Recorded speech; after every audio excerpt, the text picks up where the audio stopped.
Hi everyone, it's Raina. So this video is a brief, and I'm going to try to keep this brief, chart analysis for Jim Morrison of the rock band The Doors. I actually checked my channel twice because I could have sworn that I did a video like this in the past, and I guess I didn't. I guess that was something I wanted to do. And I have to say that when I was a teenager back in the 80s, the early 80s, I was in love with the Doors. I mean, that has always been one of my favorite bands. And when I was in high school, that was when classic rock as a genre started to appear on FM radio. So these kinds of bands from the 60s were played, like a top 40 station would play songs frequently. And then I started buying albums by the Doors, and I had Jim Morrison. I had a poster of him in my bedroom too, because I just thought he was so sexy. And he is a Sun in Sagittarian. Sun in Sagittarius. I am a Sun in Sagittarius. I just really, really resonated with him. And so anyway, one of the things when I sense a person's energy, as somebody who doesn't call myself a psychic, when I kind of tune into people's energy, I sense such a scorpionic vibe from Jim, just in terms of his vocal style, and also his appearance. There's kind of this brooding quality. If you want to really get a good feel for what I'm talking about, look at the video for Break On Through, which actually it looks like it was from the same session that they took pictures for the album. It was, part of the first album and things like that. It's just so evocative, but there's like this intense quality about it that you would associate with Scorpio. But the only thing he has in his personal planets at Scorpio is Venus is at 0 degrees of Scorpio. And so I was looking at his Pluto, I was looking at his 8th house. He has Neptune in the 8th house. I'll get to that in a minute. But I just want to talk about his inner planets. So he's a Sun in Sagittarius. And by the way, December 8th is turning out to be quite a banner day for famous people of all stripes. Nicki Minaj is born on did I say April 8th? December 8th. Nicki Minaj, Ann Coulter. I mean, very strange bedfellows there. But, kind of controversial figures in their own right. There are other people. I think Billy Idol. No, I don't know if he might have been born in November. No, it's funny because Billy Idol, I think, he reminds me, I think he was trying to imitate Jim Morrison in a lot of ways. But I'm going to have to check that one out.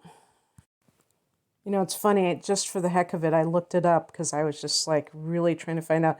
And some of these people, I have no idea who they are because I'm at the age where I don't know, like probably 80% of current pop stars. But Sammy Davis Jr., Kim Basinger, Terry Hatcher.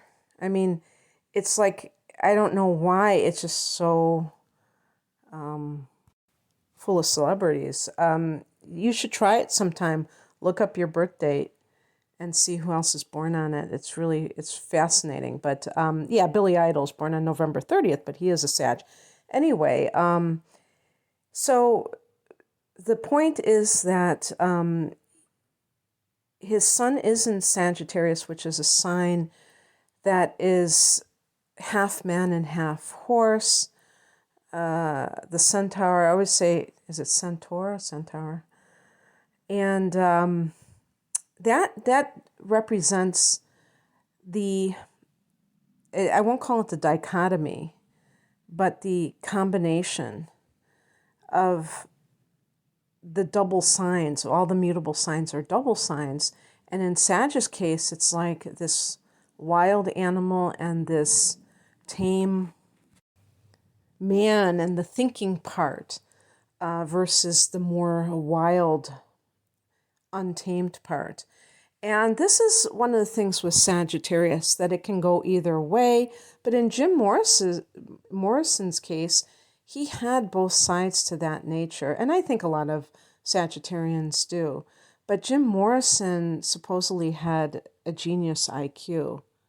He was very intellectual at a young age, reading very sophisticated types of literature just because he wanted to. You know, that's a sign of a true intellectual, not because you're assigned in school, but because you really want to and you derive pleasure from that.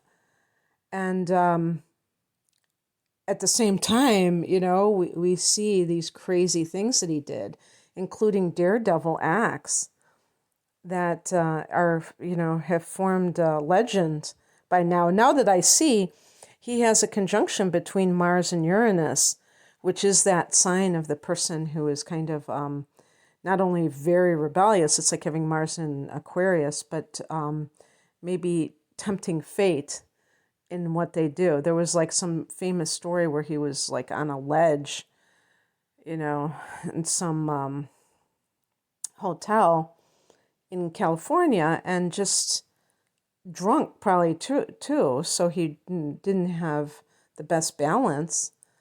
I mean, those kinds of things. Why do people do things like that? Well, to me, they're kind of tempting fate. They're trying to see, like, you know, am I immortal? But, you know, from the bodily perspective, not just their soul, but, you know, will my body survive this act? So it doesn't surprise me that his sun is in the 10th house, because the 10th house is the house of public reputation. Having the sun here can make you famous. I know that Donald Trump has this as well. Now, obviously, not all famous people have the sun in the 10th house. I would say that the sun in the 10th house can be someone who becomes immortalized. I actually was doing a video the other day where I was talking about Saturn in the 11th house, and they were saying a similar thing. But I feel this way about the sun in the 10th house, because as the public reputation, the sun here is like the sun in Capricorn. This is Capricorn's house. Because Capricorn is ruled by Saturn, there's this longevity angle here. And so, you know, rather than being a flash in the pan, this can be somebody who is just famous, maybe even, you know, was born to be a celebrity, if you will. Now, the thing about Jim Morrison was he did not want to be a shallow celebrity. So I'm not saying that that's what he was looking for, that he was some kind of a fame whore or something like that. Simply that this is just part of that persona, you know, how other people saw him beyond what he was doing. He had that, you know, with his, what you could call his personality, even though the personality is more than the sun sign, it certainly encompasses that. And in the 10th house, it would be something on display to the public. So his moon is in Taurus. Now, the thing that is so strange about it, his moon is in Taurus and he has Aquarius rising. The rising sign can be a person's image or persona. Now, because of the signs that the sun and rising sign are in, and because of the degrees, they're very close in degrees, they are a sextile. Now, sextile is something that is a harmonious angle, and when you have it between the sun and the rising sign, there's going to be a continuity and a sense of integration occurring between how the person wants to be and how they're perceived. And for a celebrity, this is really good because this can lead to a person having like a consistent image. Some people are, I always use myself as an example because, I know who I am, so I can do that. And so I have the sun in Sag and I have Taurus rising, and they are close enough, and, they're in a certain degree span where they form an inconjunction or approximately 150 degrees apart, which is a weird angle, a weird ass angle. And it can lead to a real clash, but a real mismatch between the person's, the way that they dress, their mannerisms, and who they really are. And speaking about dress, when I was younger, I was dressing very provocatively, but I was still somebody that was kind of, I don't know, I would even call it a bit nerdy, intellectual and things like that, and just totally disjointed in terms of like how I was presenting myself and who I really was. Now, for me, because I have a lot of earth in me, it didn't really faze me. It didn't bother me if people formed a erroneous impression of me. I was young, and that's just what you do when you're young. You just want to, if you're a woman, a lot of times you're just trying to get attention and things like that, so you don't really care. But still, at a certain point, I kind of didn't feel comfortable being like that anymore. Not surprisingly, around my first Saturn return. So for somebody like this, they may continue on with that sense of, whatever the rising sign represents, because there's nothing to reject there. There's really cooperation. Of course, it kind of is sad to realize that Jim Morrison didn't have the luxury of having his first Saturn return because he died at the age of 27. I mean, can you believe that? He was not even 30 years old when he died. So anyway, looking at, his moon sign being in Taurus certainly can talk about indulgence. The moon is exalted in Taurus. And yet, just like any moon sign position, there are going to be the pluses and the minuses. The minuses can be the challenges of this that, to me, are connected to the shadow self of whatever that sign is. So with Taurus, one of the big things is overindulgence. Jim Morrison struggled with weight at times, as well as addiction, or we could say compulsive behavior.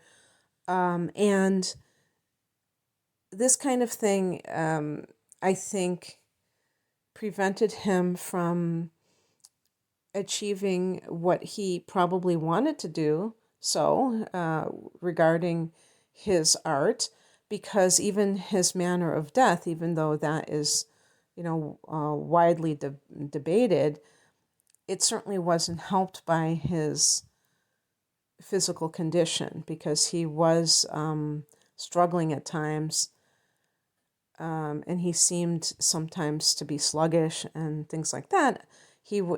Sometimes he was very fit, but he did have these habits, and that is, one of the pitfalls of Taurus is being able to maintain those maintain kind of like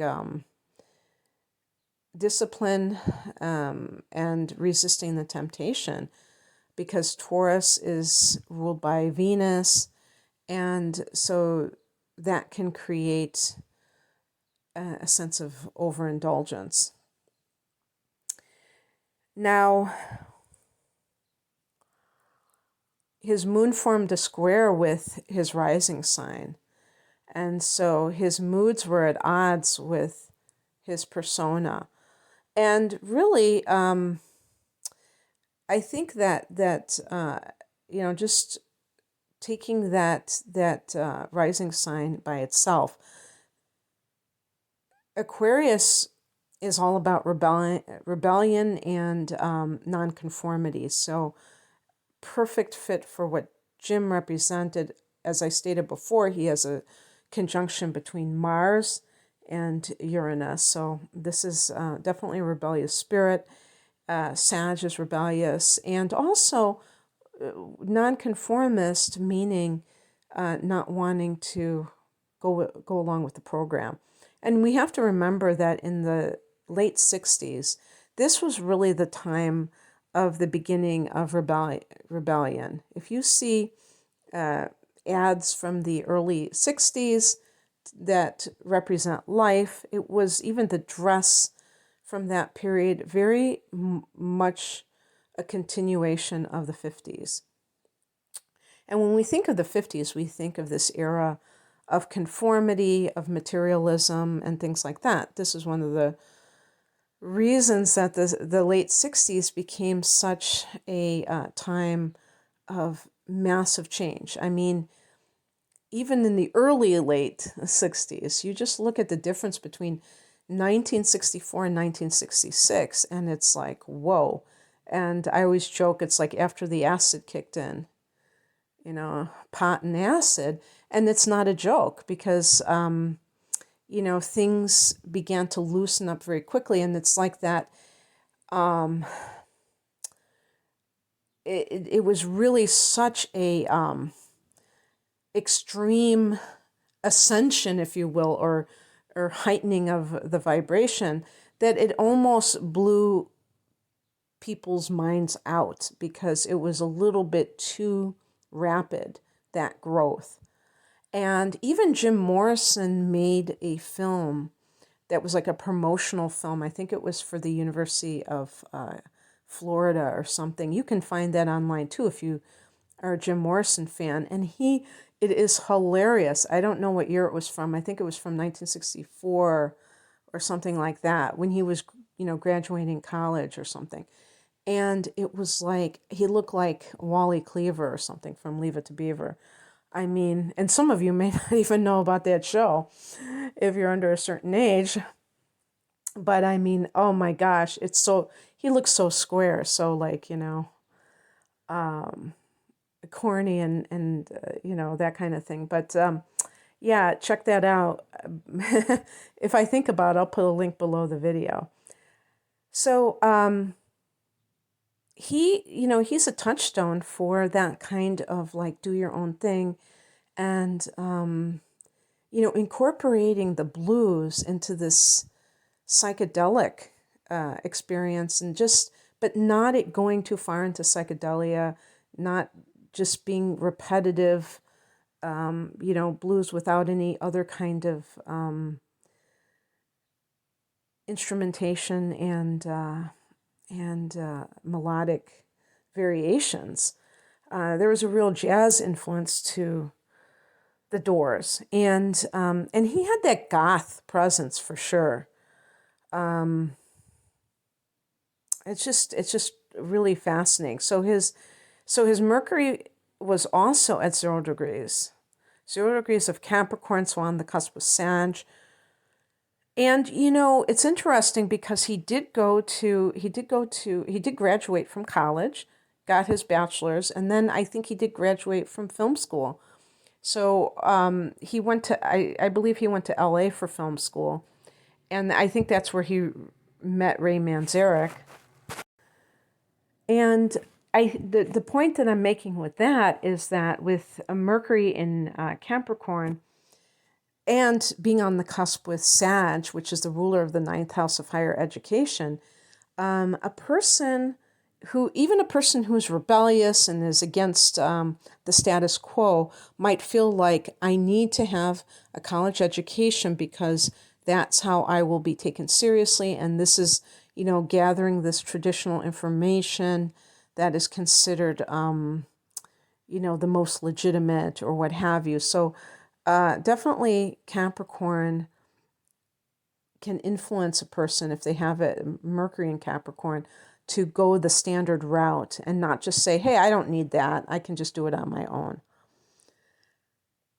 So he had Venus 0 degrees of Scorpio, so that's connected to Libra. And I have read numerous biographies of, about Jim Morrison. And it seems to me that he was having different romances, maybe even simultaneously. There's a very interesting book called Wild Child, if you're a Jim Morrison freak, that it's interesting because the young woman, of course, when she wrote it, she wasn't a young woman, talks about this side of him that, I think some people didn't see. And she kind of is a shadowy figure herself. So I wouldn't be surprised if some people doubt her her story about her experiences with Jim, but it's worth a read. And she calls it Wild Child because that song by them, he supposedly wrote about her, and because she was very young when he was dealing with her, according to her, allegedly, we should say. But so Venus on that cusp between Libra and Scorpio, I could see somebody who is in love with love and very intense about their about their romantic liaisons, if that's what they are. And he has Venus in his 9th house. This is, Venus can be about pleasure, and somebody with Venus in the 9th house, this is what I was talking about, can take great pleasure in acquiring information of an abstract nature. Talking about abstract, I was going to say information, but knowledge. Actually, I think of the 9th house as wisdom and the 3rd house as knowledge. But I do think that the 9th house can be knowledge at a more sophisticated level because it's the university level. So a person like this may have great love for poetry and other literature, and language itself can be. And that's really, to me, what poetry is, a love of language, and also travel. And he was abroad, he was in France when he died, so he wasn't even living in the United States when he died. So, by the way, Mercury is in the 11th house, and that's connected to the masses. If Jim Morrison were alive today, I'm sure, I have no doubt, that he would be very much connected to the internet, because this is Aquarius's house, and it's the house of the collective. This is connected to the internet and all kinds of technology, and and also motion pictures. I want to say that James Dean has the sun here. I know James Dean is an Aquarian, or was an Aquarian, but I don't know if he has the sun here. But people who have the pulse of the masses, and in this case with Jim, maybe that kind of what you would call telepathic, communication with the masses, that can be very helpful for a celebrity. Okay, so his Mars was in Gemini, and of course Gemini is the ruler of the 3rd house of mundane knowledge and communication and the media. He had the moon here.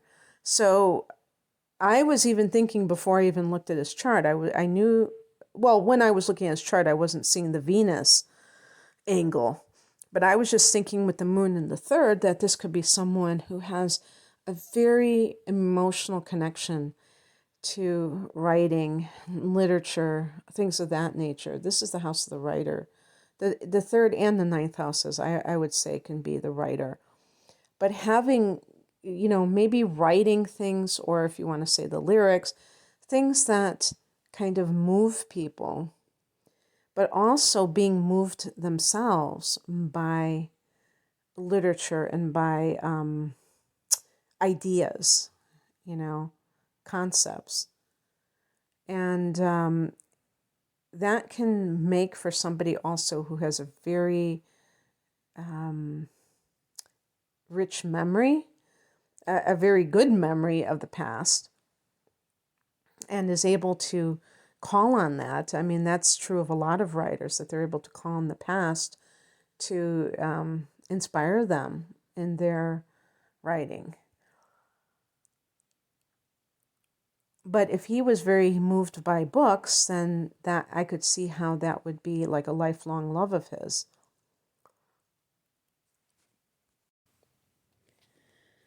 So anyway, let's see what else I can talk about here.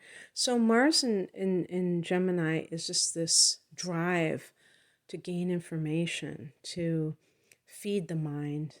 Also, this can make the person very elusive. And in some of those biographies, it seemed like, people were looking for him, they couldn't find him. I always think of this as Quicksilver, that's what they call Mercury, the ruler of Gemini. And it's like trying to hold it in your hands. Good luck with that. And this brings me to his fourth house, where he had that conjunction between Mars and Uranus. And Jim came from a military family. And so his father was, I don't I don't know his father's title. I don't know anything about the military. Admiral, I don't know what you call it, but he led the he was the leader of the situation at the Gulf of Tonkin that started the Vietnam War. Well, we found out later on that that was a false flag, and that was used as an excuse to start the war with Vietnam. So I've always wondered if Jim kind of sensed this on some level, that there was something fishy about that situation, or if it just freaked him out that his dad was involved with it, because he was estranged from his father for years before he died. And I know that his father I don't think his father approved of his choice of career. And you can, if you are interested, there's a video that was taken from a documentary about the Doors, where his father talks about Jim.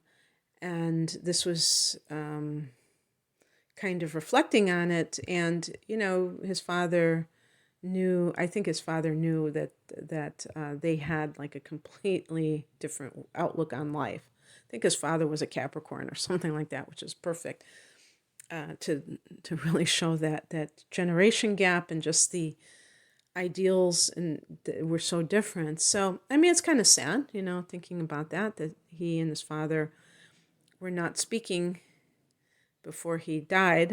I think his parents tried to reach out to him, but he has some fixed energy here. He's several plants, so he may have had a stubborn streak in him.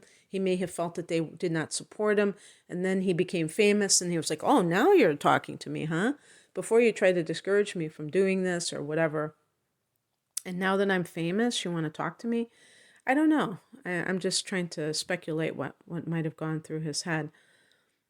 So having Mars in the fourth house can indicate a military family, maybe even Mars in the 10th, because that's the house of the father, but also in terms of the environment. So if there was any kind of domestic violence or some kind of conflict, intimidation, that would be represented here.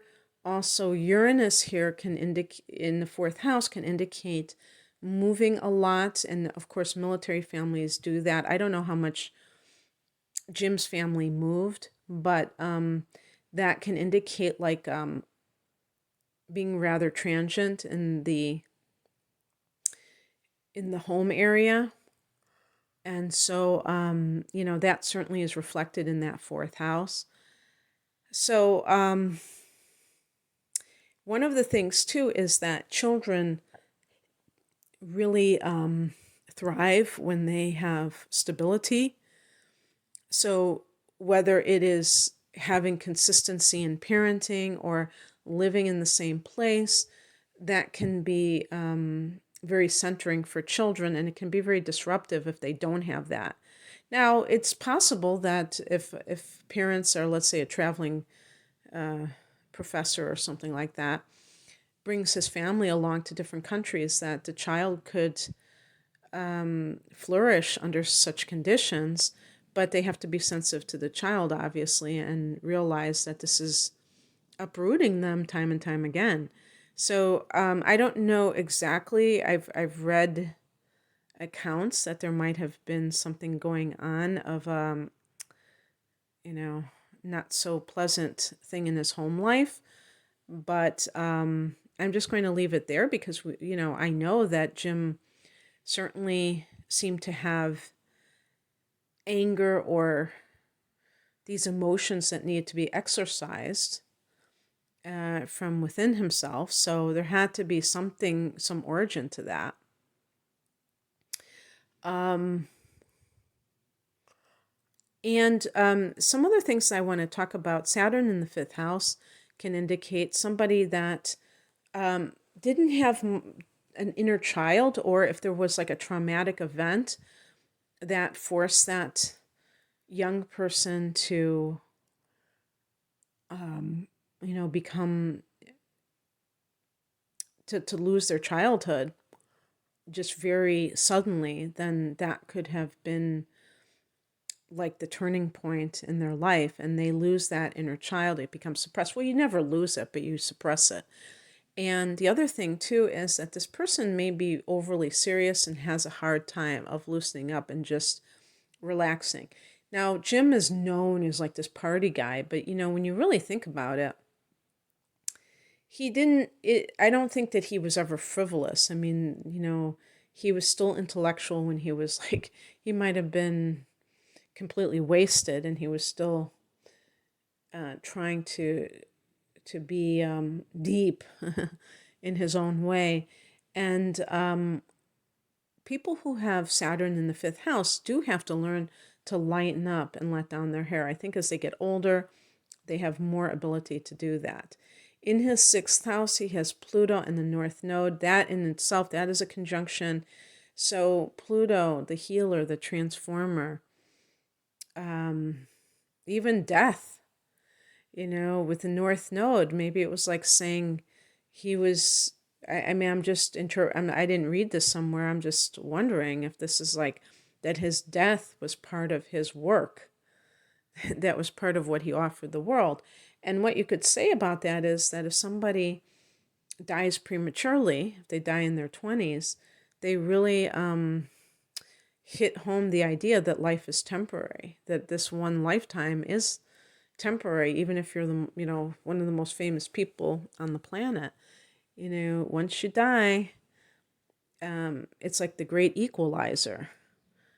And of course, Jim is still a legend. He hasn't disappeared from people's minds, but the shaman, and I think he would dance like a shaman. So I think he fancied himself like that in some way. Maybe he was trying to put the audience in a trance. And if you watch some of the performances that we are blessed that they recorded, and some of them, the Hollywood Bowl concert is a perfect example of that, which was filmed in very high quality. You can see that there's like this trance effect that he really generated. And even if you're just watching from home 50 years later, or more than 50 years later, you can really tap into that. And it's like raising the consciousness. It's just amazing. The healer. But again, in his own way, not in the traditional way. In the 7th house, he has Chiron and Jupiter. Now, he did have a, I don't know if I'd say on again, off again, or relationship that was in addition to these other relationships with Pamela Corson. I think that's how you pronounce her last name, but she also died quite young, a few years after him. And that the Chiron can be that possibly they were twin flames, which means that there is a lot of drama and separations in these relationships as they are, acting out their roles. I don't know if any astrologer has ever linked Chiron in the 7th to twin flames, but that's how I can perceive that. But also this inability to really give of yourself, maybe that feeling of betrayal, or being so afraid of intimacy that the person kind of like sabotages relationships by cheating themselves, or just being too superficial and running away from commitment. I mean, those can be both examples of what this means. It doesn't mean if you have Chiron in the 7th house that you're going to be unlucky in love or unhappy in love. It can simply mean that,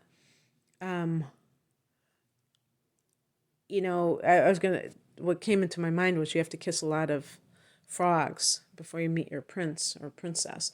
But actually, that's not even necessarily true. It's just that somebody could come and is like a healer in your life, and it's like this romantic relationship, which would be really cool. So he also had Jupiter here, and this is the house that can deal with, this is Libra's house.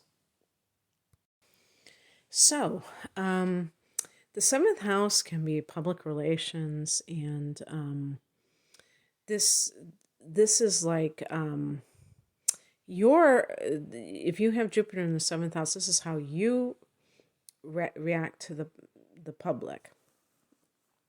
So you can find that you're very popular, and he definitely had a popularity. But there's also that teacher that is part of Jupiter in the 7th, and that can be somebody who wants to be other people's teacher in whatever way it is. And I think for sure that's how he was like. Sagittarians are like that in general, though. And this can also be fortunate for anybody who does get married, or whatever the equivalent is to you. The 8th house, he had Neptune. This is the house of death and transformation, as well as sexuality. And but especially through the spiritual, this is the metaphysical area, the secrets of the universe. And Neptune is the planet, the ruler of the 12th house. So the 8th house is a water house too. The 12th house is a water house, and Neptune is has no boundaries, and Neptune can be about confusion and illusion, disillusionment, but also idealism. And that's when something that we idealize doesn't come to pass, it becomes disillusionment. So one of the things, when I have been looking at Jim's performances on YouTube, and also the documentary called, it was one that came out, what's the name of that one? I just looked it up, and they said when you're strange, and they said was 2009. That must be it, but it didn't seem like that was the name of it. But anyway, yeah, that's a really good one if you're interested in the doors. But when I looked at that, because I hadn't really seen a lot of footage of the doors before that, just because, YouTube only came out in 2005. It's really not that old. Um, and so much has come out since when that documentary had stuff I had never seen before. Um, it kind of is unnerving or disturbing how he was. He seemed a lot of times to be under the influence of something, and I don't even mean a drug or being drunk. It was like he was in a trance, almost like mind controlled. Okay. And I'm not, getting into that, going down that rabbit hole, but I'm just saying, um, Neptune in the eighth house, I could totally see that because this can be the area of astral entities and, these disincarnate spirits. And Neptune is this open channel to that. So a person, especially if they take an intoxicant, they open it even wider and have no control over what comes through. It's like a Ouija board, a walking Ouija board. So, I'm not really surprised that he has Neptune in the eighth house. This can also help in terms of his artistic self-expression to give off those shamanistic vibes to the public and kind of hypnotize the public in a way. And that kind of thing. But it definitely, I also heard that the eighth house can talk about the manner of death. And so, but I've heard the fourth house as well. I do resonate with the eighth house because that's the house of death, so why not?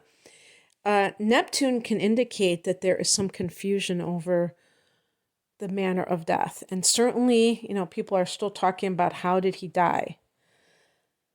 And also the method of death. It can be with Neptune here through drugs.